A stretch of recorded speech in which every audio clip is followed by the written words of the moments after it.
तव कथामृतम् तप्तजीवनम् कविभिरीडितम् कल्मषापहम्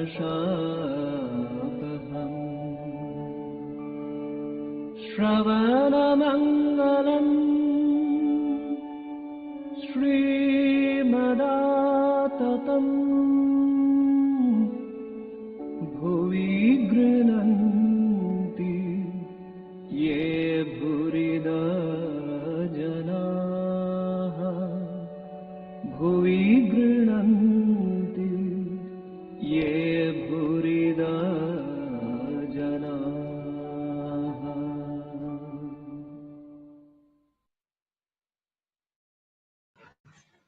ॐ तव कथामृतं तप्तजीवनं कविभिरीडितं कल्मषापहं श्रवणमङ्गलं श्रीमदाततं विगृह्णन्ति ये भूरिदा जना.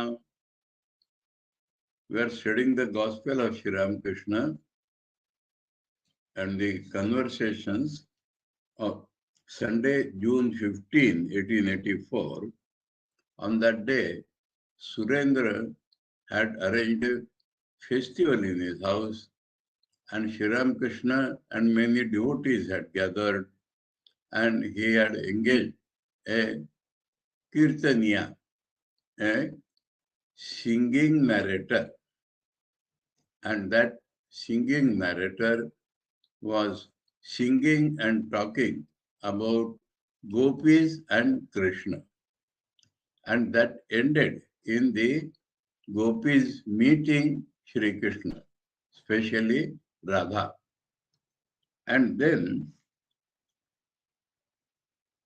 Mahimacharan arrived and Thakur was talking with him.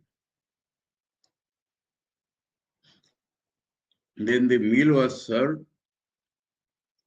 Then Pratap Chandra Hazra, one of the Brahmo leaders, had come, and his health was not good. He had gone to Darjeeling for recouping, and master says that your health has not yet recovered. Then he says same disease as Keshav Sen. Then about Keshav Sen, some talks, and then Pratap told about a Maharashtrian lady who had gone to England, and she had taken up Christianity. She was very scholarly, and he asked, Master Mashaya, have you heard her name?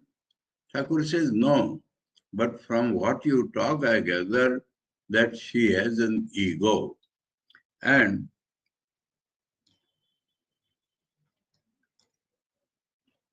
this kind of egotism is not good. The feeling I am the doer is the outcome of ignorance. So that is the main point here. But the feeling that God does everything is due to knowledge. Now here let us discuss a little. According to Vedanta, as we understand through Shankaracharya, when a man transcends, according to Bhagavad Gita also very clearly, when a man transcends this state that I am the doer, there yet remains in him, I am the experiencer. Even in the gospel first day's meeting we had seen that then he does not have to follow any ritualistic worship, but if he chants the name of God, it is sufficient. That means that much has yet to be done. So this state is called Jnana Nishtha.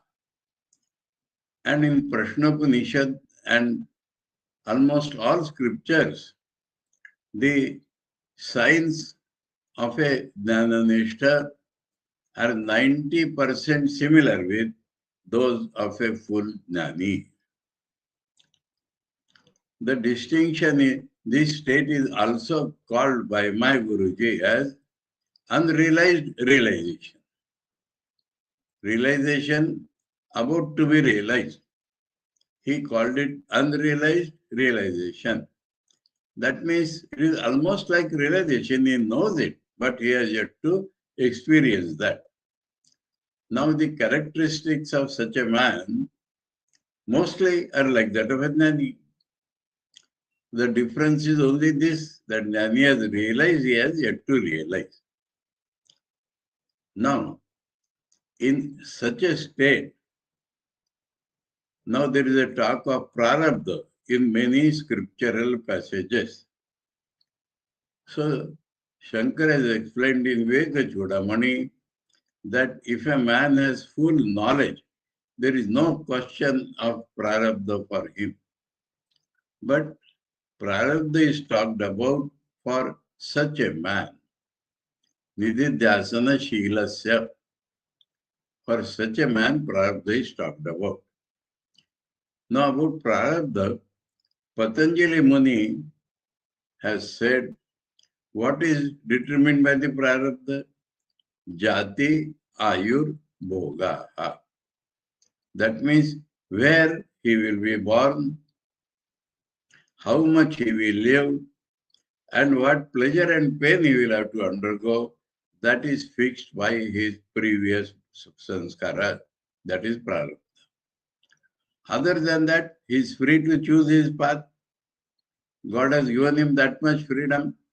Whether he will enjoy sukha dukkha, commit virtue and vice, or he will take the path of spirituality, he will go towards mukti.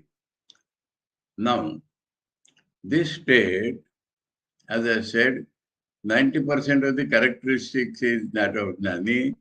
Now, this state of Jnana-nishtha is what Thakur is again and again telling us, because he is only talking about the doer ego. And he says, if the doer ego is gone, he is free. This he has repeatedly told throughout the gospel. Now, in the subtler philosophical levels, suppose a man dies like this, then where will he go? He will go to Brahma Loka. We hear quite often, Holy Mother has said that Thakur has created a Ramakrishna Loka for you. There are different names. It is all one, Satya Loka, Brahma Loka, Vaikuntha, Goloka, Kailasa, Shiva Loka, Ramakrishna Loka. The meaning is that they are united with God. And what God? Brahma. But in what form? That which they have loved. So the difference between Vishnu Loka, Goloka and Kailash Shiva Loka is that they will feel they are in the presence of Shiva, form of Brahman. Vishnu Loka people will feel they are present in the form of Vishnu, form of Brahman. Now, Ramakrishna is unique. He is both combination of Shiva, Vishnu, everything. So, they will feel they are constantly united with Sri Ramakrishna. Now, this union, I am talking little critically, this union and identification are different. There is a subtle line of difference there. And so, Shankar calls this state as not mukti, and sometimes he calls it krama mukti. We understand that the man who goes there, if he has strong vairagya, if he has, his joy is boundless. That becomes an obstruction. But if his knowledge and vairagya are also stronger, or he has a strong guru, then there in Brahmaloka, he crosses and becomes mukta there itself. This is also described beautifully in the Kathāmrita. Kathāmrita tells us that in the Manushya Loka, we experience Brahman just as we experience our own face in a mirror. That means the mirror is less or more clear. And so if our mind is less or more clear, that type of vision we get. So if the mirror is fully clean, we see our reflection as we are. Then in all other heavens and all other lokas, it is like hazy, like we see our image in the water. But in the Brahma Loka, he says that the vision is as clear as shadow and light. Up to this shadow, this is light. So there also, but it is hard to reach there, Shankar says, but having reached there, because of this vision, he can also cross over. Now, most of the cases, what would happen? He will dissolve in Brahman. If he does not, he may have to come back. This also is the support of the Gita, Abrahma Bhuvanat Lokat Punaravartino. So both languages are there, that he is Mukta or Karma Mukta or he comes back. Now, this is the state which is meant by he has gone beyond doership ego. And Thakur straight away, throughout the gospel, calls it mukti.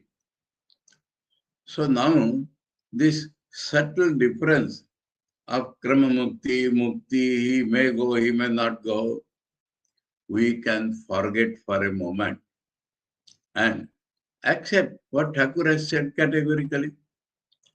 So, let Shankaracharya not call it, showing this subtle difference. But we may say, practically, he is mukta. He is united with his Ishtam, that is mukta. So, whether he crosses from there or not, let us forget. Even if he stays united with God in the form which he has worshipped, it will be for one kalpa. So, is that not mukti? So, we have to accept, see, the study of scriptures is correct, which reconciles between all the statements of Mahapurusha. If we feel any contradiction between any two, that study is not correct. So emphasis varies, there is no doubt about it, but that does not conflict with each other. So we have found a solution which does not conflict, and we know, let us accept Thakur's verdict that it is mukti. So, he has repeatedly told this in the gospel. So, this much I wanted to discuss at this point. And now,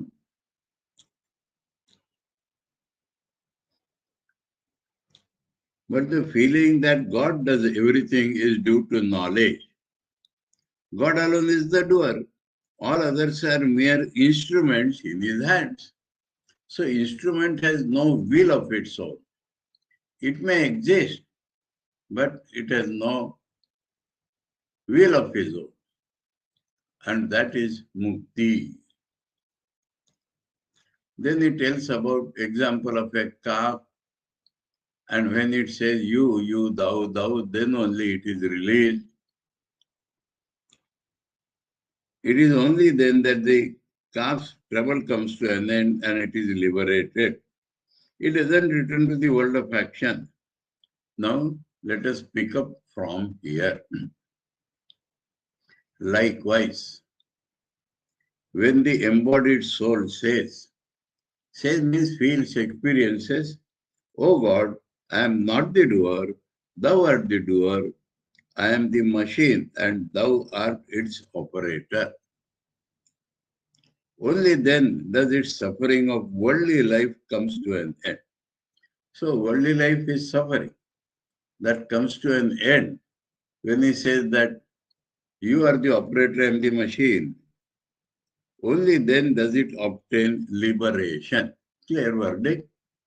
Let us accept with all the discussion which I have just now done, all the subtle differences existing, but it is as good as mukti.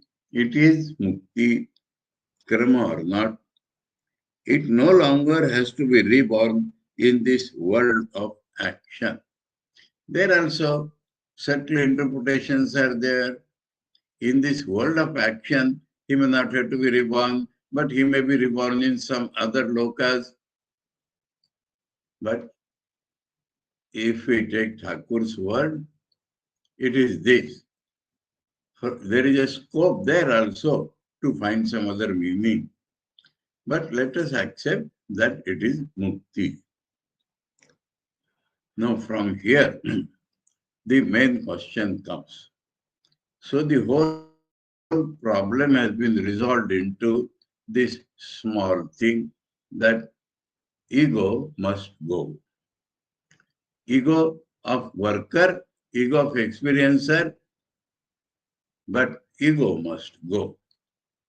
So here a devotee asks, what, sir, are they? No. How can a man get rid of his ego? So that is the problem. Master, you cannot get rid of it until you have realized God. Equivalent things. If your ego is gone, you have realized God. Unless you realize God, you cannot go beyond ego. Again, it comes to my mind, ego of both the types is gone if you have fully realized God. If you find a person free from ego, then know for certain that he has seen God.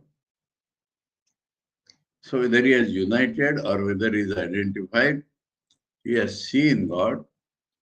If you find he has no ego of any type or the worker type.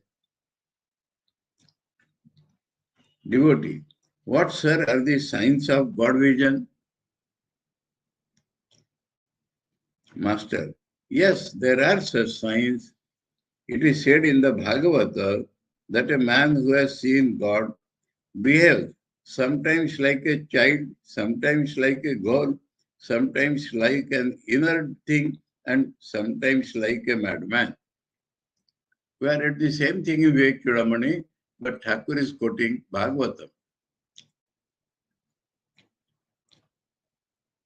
Now he explains each of these forms. The man who has seen God becomes like a child. He is beyond the three gunas. He is unattached to any of them, those gunas. He behaves, that is, like a child. He behaves like a girl, for he maintains the same attitude toward things holy and unholy. External cleanliness, he can't pay attention to if he has no ego, if he has realized God. Again, like a madman, this we have seen repeatedly, his consciousness has changed, so his behavior cannot be like us. He sometimes laughs and sometimes weeps. Now he dresses himself like a dandy, and the next moment he goes entirely naked and roams about with his cloth under his arm. Therefore, he seems to be a mad lunatic. Now here, let me tell I've seen a person, a monk of our monastic order. I'll tell you some anecdote about him. His name was Gunatitananda. He has composed the Mother's Sarada Nam Sankirtan. Now,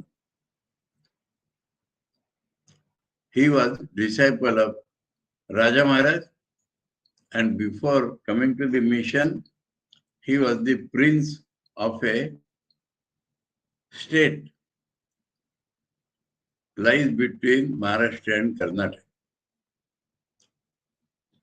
One day we found it was not winter and those clothes were not necessary, but we found him very well dressed, coat and pagdi.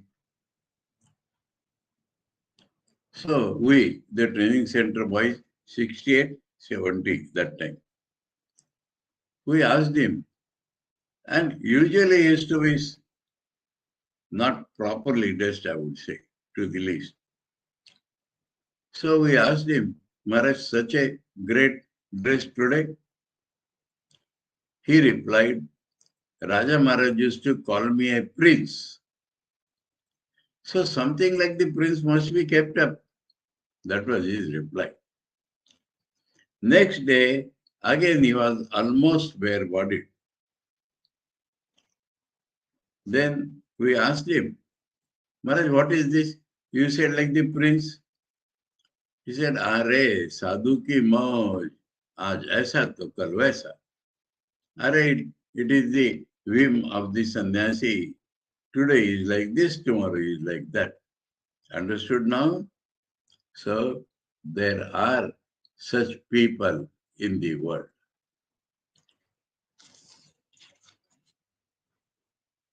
Again, at times, he sits motionless like an inert thing. This we see in Thakur himself how many times? And both this arm, cloth under his arm and hips and all this we see in Thakur. In Thakur, every sign will be seen. Devotee, does the ego disappear altogether after the realization of God? So, subtler question. Master, yes. The direct reply is yes. Sometimes, but it has with a rider. Sometimes, God totally effaces the ego of his devotee. So, how can I efface my ego? God effaces the ego. When my consciousness gets filled up with God, God effaces my ego.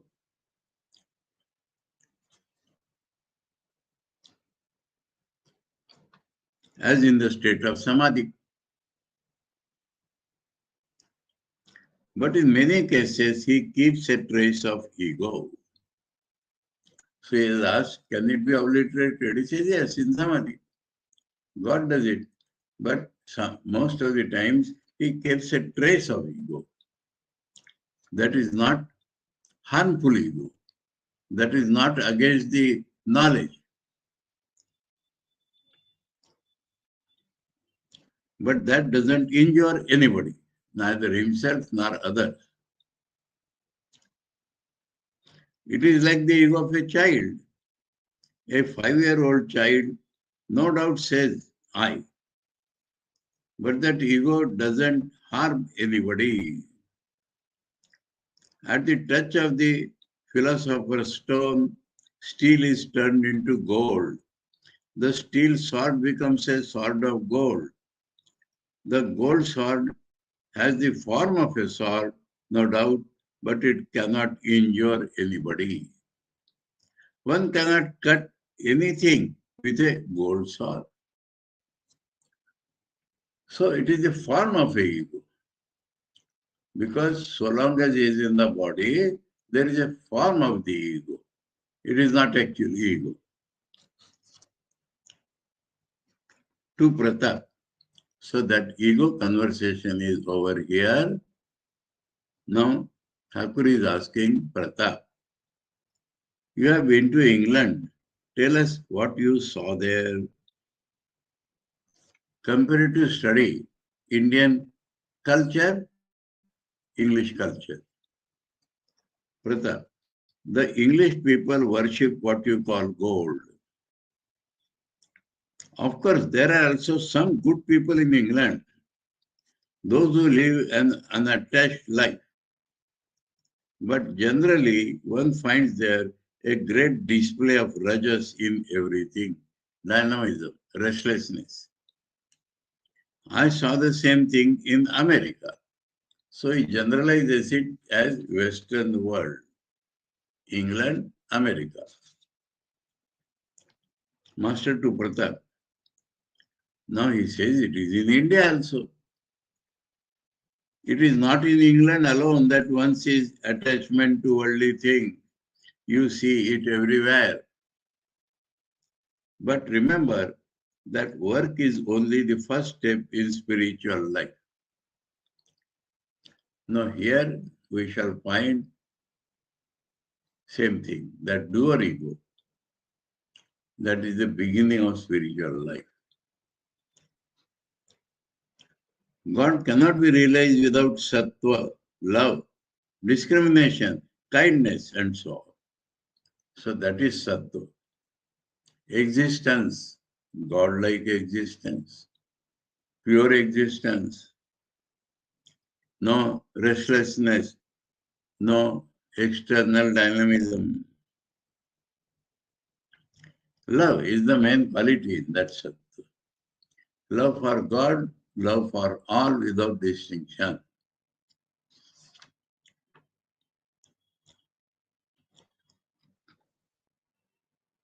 Love, discrimination, real and unreal, is so firmly rooted in sattva. Kindness. Kindness means softness of the heart, feeling the misery of others. God cannot be realized without sattva, love, discrimination, kindness, and so on. It is the very nature of rajas to involve a man in so many worldly activities. That is why rajas degenerates into tamas. Yes.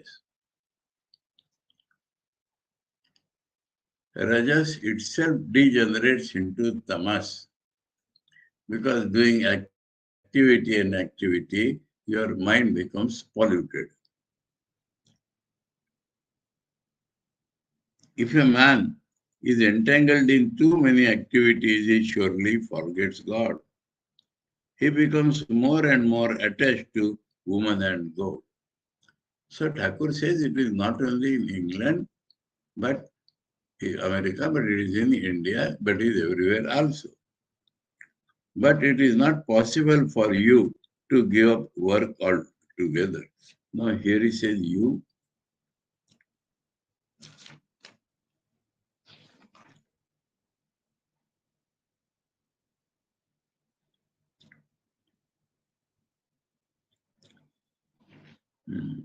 In the Bengali, in the next sentence only the you comes. Your very nature will lead you to it whether you like it or not. Gita says so. So long as you have this sattva, rajas, tamas, any of the gunas, that itself will make you work. Therefore, the scriptures ask you to work in a detached spirit. So there is solution of everything in the scriptures. You cannot avoid work, but you can do it without attachment, without the sense that I am the doer. Detached spirit, that is to say, not to crave the work result. So as soon as you do work, even before that, some motivation of future result is there. Or when we do work, that expectation grows. Without that, if we can work,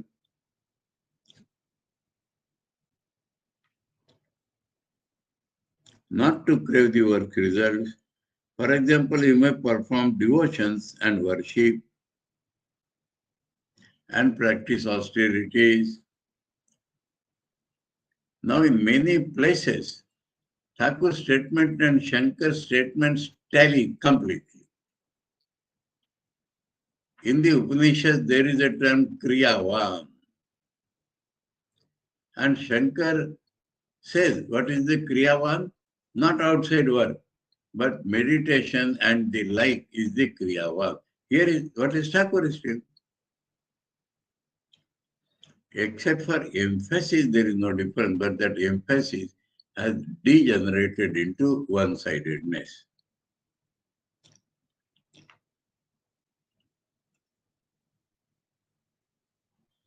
Practice austerity. But your aim is not to earn people's recognition or to increase your merit. So either seeking people's recognition or punya. Punya means go to heaven. That should not be the aim. Aim is that God's work, you are the instrument, then you can do. So the spirit of a worker is the same as the spirit of the sannyasi.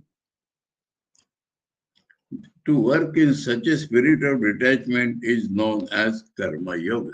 How clearly. But it is very difficult. We are living in the Kali Yuga. That means values have gone. When one easily becomes attached to one's actions, that is Kali Yuga. You may think you are working in a detached spirit, but attachment creeps into the mind from nobody knows where. You may worship in the temple or arrange a grand religious festival or feed many poor and starving people. You may think you have done all this without hankering after the result, but unknown to yourself, the desire for name and fame has somehow crept into your mind. Complete detachment from the results of action is possible only for one who has seen God. So, no working ego is union with God. A devotee. Then what is the way for those who have not seen God? Must they give up all the duties of the world? If duties cannot be done without attachment, should they give it up? Giving up itself is not possible. Giving up itself is a work. So let us see what Thakur says.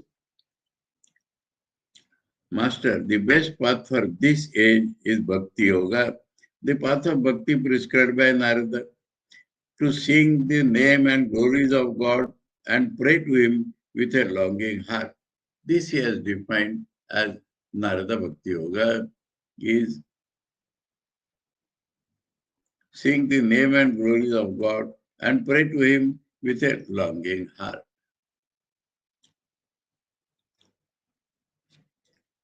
Now here what happens, that doer ego gets submerged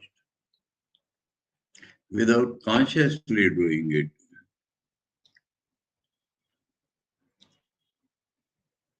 Now the prayer he described, oh God, give me knowledge, importance of knowledge, importance of change of consciousness. Give me devotion, attraction for God, love of God, and reveal thyself to me in your real nature. That is the prayer. The path of karma is extremely difficult. Therefore, one should pray, oh God, make my duties pure and pure. And may I, through thy grace, do the few duties that thou givest me without any attachment to their result. So please reduce my duties, and whatever duties you prescribe me, that I should be able to do without attachment. This should be the prayer. Prayer is a solid thing to gain the results. May I have no desire to be involved in many activities, because that is the nature of rajas.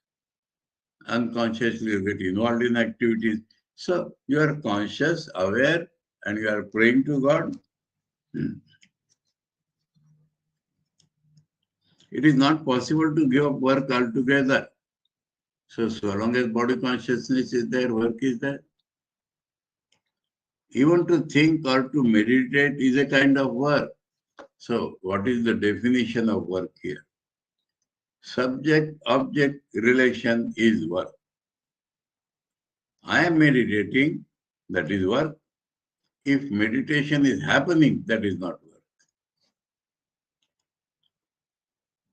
As you develop love for God, your worldly activities become fewer and fewer of themselves, and you lose all interest in them. Can one who has tasted a drink made of sugar candy enjoy a drink made of ordinary molasses? So, the love of God, if experienced, you will never like the lower so-called joys of this world. A devotee. The English people always exhort us to be active. Isn't action the aim of life then? So counter philosophy is brought. Master, the aim of life is the attainment of God. Unambiguous, the only aim to struggle for is to realize God, the supreme ruler who is our own reality. Work is only a preliminary step. It can never be the end. It is not even a higher step. It is a preliminary step. Even unselfish work is only a means. It is not the end. So work unselfishly also is a step to purify the mind and to get vision of God. Shambhu Malik once said to me, a great devotee, please bless me, sir, that I may spend all my money for good purposes, such as building hospitals and dispensaries, making roads and digging wells. I said to him, it will be good if you can do these things in a spirit of detachment. But that is very difficult. Whatever you may do, you must always remember that the aim of this life of yours is the attainment of God and not the building of hospitals and dispensaries. Here we may pay attention to one word, this life of yours, human life. Suppose God appeared before you and said to you, accept a boon from me, would you then ask him, oh God, build me some hospitals and dispensaries? Or would you not rather pray to him, oh God, may I have pure love at your lotus feet? May I have your uninterrupted vision? Pure love, uninterrupted vision, consciousness changed.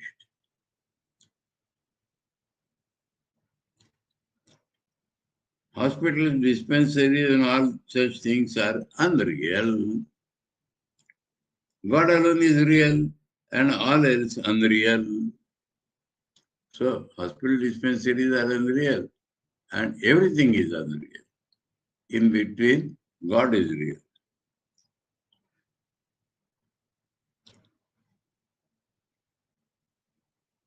Furthermore, after realizing God, one feels that he alone is the doer, so that after realizing God, even the subtler doership is gone. And we are but his instruments. Then why should we forget him and destroy ourselves by being involved in too many activities? After realizing him, one may, through his grace, become his instrument in building many hospitals and dispensaries. That is totally different. As an instrument, whatever he wants to get done, he will do. See the spirit, see the attitude, see the consciousness, see the bhava. That is more important than actual work. Therefore, I say again that work is only the first step. It can never be the goal of life. Devote yourself to spiritual practice and go forward.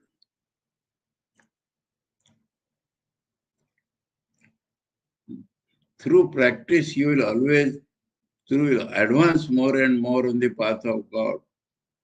At last, you will come to know that God alone is real and all else is illusory. At last, you will come to know, realize, now you are hearing that. And that the goal of life is the attainment of God. If you practice spirituality, at the end you will come to know these things. Once upon a time, a woodcutter went into a forest to chop wood. There suddenly he met a brahmachari. The brahmachari is a Naistic brahmachari equivalent to a sadhu.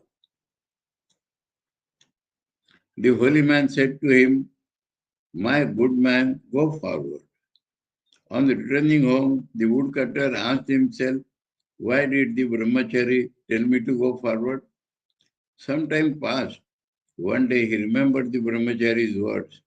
He said to himself, "Today I shall go deeper into the forest." Going deep into the forest, he discovered innumerable sandalwood trees. He was very happy and returned with cart loads of sandalwood. He sold them in the market and became very rich. A few days later, he again remembered the words of the holy man to go forward. Some spiritual experience higher, we should not make it stop. He went deeper into the forest and discovered a silver mine near a river. This was even beyond his dreams. He dug out silver from the mine and sold it in the market. He got so much money that he didn't even know how much he had. A few days passed, a few more days passed. One day he thought, the brahmachari didn't ask me to stop at the silver mine. He told me to go forward. This time, he went to the other side of the river and found a gold mine. Then he exclaimed, just see, this is why he asked me to go forward. Again, a few days afterwards, he went still deeper into the forest and found heaps of diamonds and other precious gems. He took these also and became as rich as the god of wealth himself. Therefore, I say that whatever you may do, you will find better and better things if only you go forward. You may feel a little ecstasy as the result of japa, a little ecstasy at the japa. But don't conclude from this that you have achieved everything in spiritual life. Work is by no means the goal of life. Go forward and then you will be able to perform unselfish work. But again I say that it is most difficult to perform unselfish work. Therefore, with love and longing in your heart, pray to God, "Oh God, grant me devotion at thy lotus feet and reduce my worldly duties." Repeated second time. Please grant me the boon that the few duties I must do may be done in a detached spirit. If you go still farther, you will realize God. You will see Him. In time, you will converse with Him. So this is the Vijnani state. Intimately, God becomes a person then. God, the impersonal entity, when deeply seen, becomes a person. This is absent in Shankaracharya. So, this is the big difference. Shankar ends everything in Nirvikam Samadhi.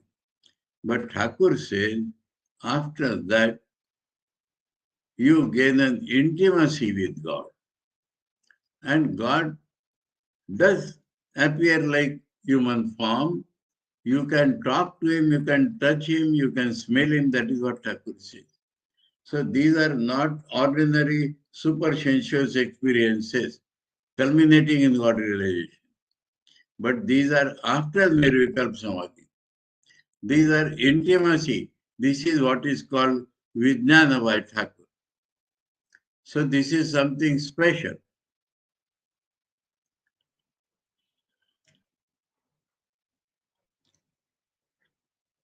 In time you will converse with him. Next, the conversation turned to the quarrels among the members of the Brahma Samaj. They had a misunderstanding about the right to preach in the temple after Keshav's death. So Keshav did not appoint an heir. So I should do. Master to Pratap, I hear that some members of the Samaj have quarreled with you about the altar, but they are most insignificant persons, mere nobodies to the devotees. People like Pratap and Amrita are like good conch shells, which give out a loud sound. About the rest, and the rest about whom you hear so much, don't give out any sound at all or laugh. That means they simply have the ego, but they don't have the capacity. Pratap, speaking of sounds, even such a worthless thing as a mango stone makes a sound.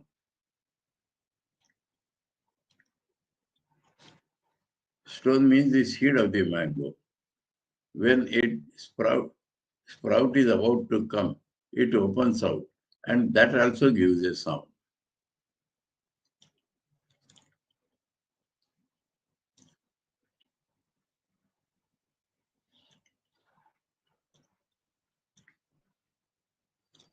Master to Pratap, one can very well understand the inner feeling of a teacher of your Brahma Samaj. So they have no substance, no knowledge by hearing his preaching. Once I went to a meeting of Harisabha.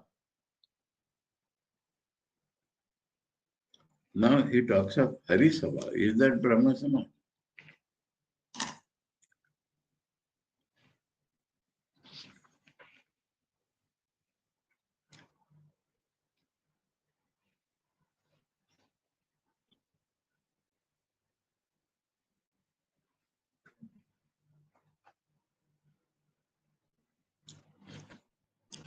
So it seems that the Brahmos meeting also is called Harisabha.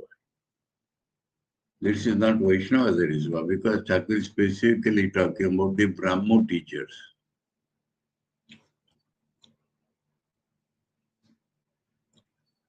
The preacher of the day was a Pandit named Samadhi. And can you imagine what he said? He said in the course of his sermon, God is dry. We must make him sweet and fresh with our love and devotion. I was stunned to hear these words. Then I was reminded of a story.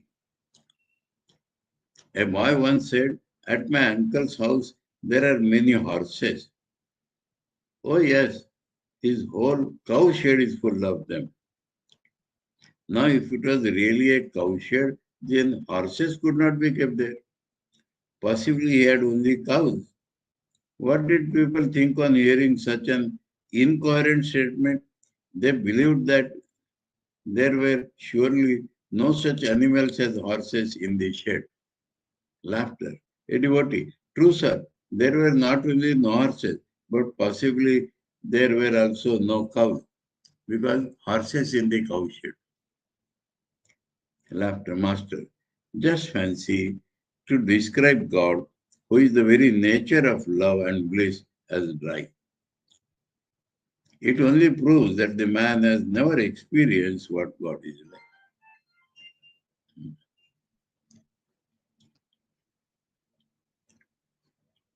To Pratap, let me tell you something. So now he is coming heavily upon Pratap. Huh? His appreciation, relative, and all this over. You are a learned and intelligent and serious-minded soul. Keshav and you were like the two brothers, Gaur and Nitai. You have had enough of lectures, arguments, quarrels, discussion, and dissensions. Can such things interest you anymore? Now gather your whole mind and direct it to God. Plunge deep into God. A direct admonition to Pratap. He won't accept that misfortune. Pratap, yes, sir, you are right. That is surely my only duty now. But I am doing all these things only to perpetuate Keshav's name. These are silly, self-deceiving arguments. Thakur will point out. In the garb of that, you are boosting your own ego. You are forgetting God, which you are forgetting your only duty, which you are accepting in words but not in spirit. Master with a smile, no doubt you say now that you are doing all this to keep his name alive. But in a few days, you won't feel that way. Clear? Listen to a story. A man had built a house on a hill. It was only a mud hut, but he had built it with great labor. A few days after that, there came a violent storm and the hut began to rock. The man became very anxious to save it and prayed to the God of the winds. Oh God of the winds, please don't wreck the house. But the God of the winds paid no heed to his prayer. The house was about to crash. Then he thought of a trick. He remembered that Hanuman was the son of the God of the winds. At once he cried out with great earnestness, "Oh revered sir, please don't pull down the house. It belongs to Hanuman. I beseech you to protect it." But still the house continued to shake violently. Nobody seemed to listen to his prayer. He repeated many times, "Oh, this house belongs to Hanuman." But the fury of the wind did not abate. Then he remembered that Hanuman was the devoted servant of Rama, whose younger brother was Lakshmana. Desperately the man prayed, crying aloud, "Oh, this house belongs to Lakshmana." But that also failed to help matters. So the man cried out as a last resort, "This is Rama's house. Don't break it down. O God of the wind, I beseech you most humbly." But this too proved futile, and the house began to crash down. Whereupon the man, who now had to save his own life, rushed out of it with the curse, "Let it go. This is the devil's own hut." Thakur is telling this to Pratap, who said that he is doing everything for Keshav's name.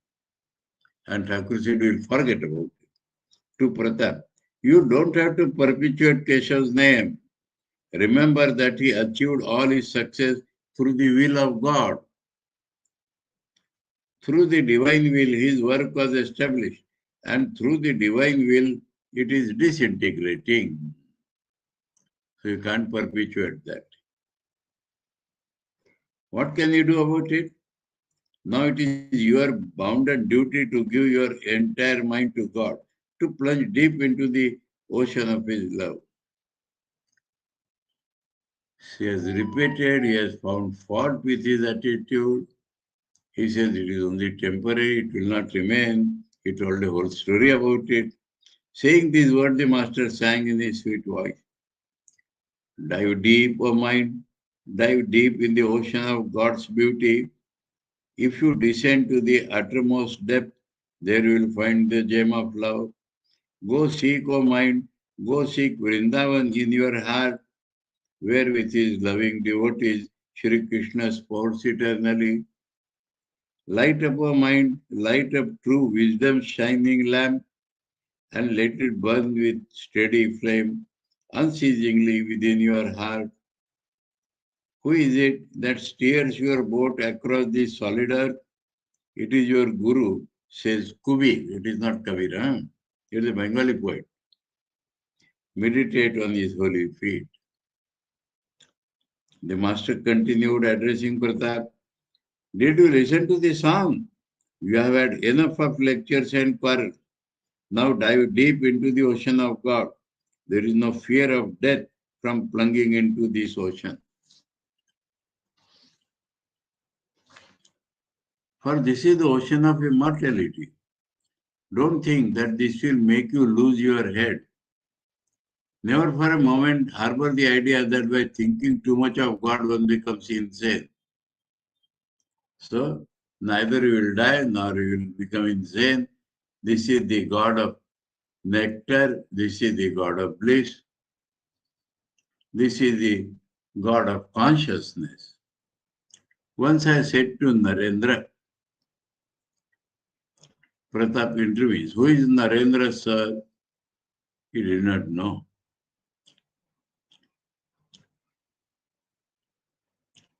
You know, in future, this Narendra Swami Vivekananda will go to America and Pratap's popularity will dwindle and Pratap will become so much jealous, he will conspire with the Christian missionaries and see that Swami Vivekananda is defamed, Swami Vivekananda is even put to death.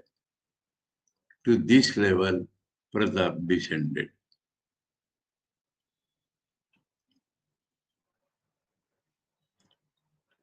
Master, oh, never mind. There is a young man of that name. Thakur is wanting to tell some principle. I said to Narendra, look here, my boy, God is the ocean of bliss. Don't you want to plunge into the ocean? Suppose there is a cup of syrup from ocean he has brought to a cup, and you are a fly. Where will you sit to sip the syrup? Narendra said, I will sit on the edge of the cup and stick my head out to drink it. Why, said I? Why should you sit on the edge? He replied, if I go far into the syrup, I shall be drowned and lose my life. Then I said to him, but my child, there is no such fear in the ocean of Satchidananda. So he has brought a cup, but he is meaning again and again the limitless Satchidananda. That is the ocean of immortality. So immortality is not just not dying, Amrita. By plunging into it, a man does not die, but becomes immortal. Man does not lose his consciousness by being mad about God. Both the things. Existence, consciousness, bliss. To the devotees, the feeling of I and mine is ignorance. So he comes back to his old theme. We'll pick it up tomorrow. Now, tomorrow is Wednesday, so we'll pick it up on Thursday. Om Tava Kathāmritam Tapta Jivanam Kavibhiriritam Kalmashapaham Shravanamangalam Shrimadaatatam Bhuyi Grunanti Ye Bhurida Jana. Om Shanti Shanti Shanti. Hari Om Tat Sat. Sri Ramakrishna Arpanamastu.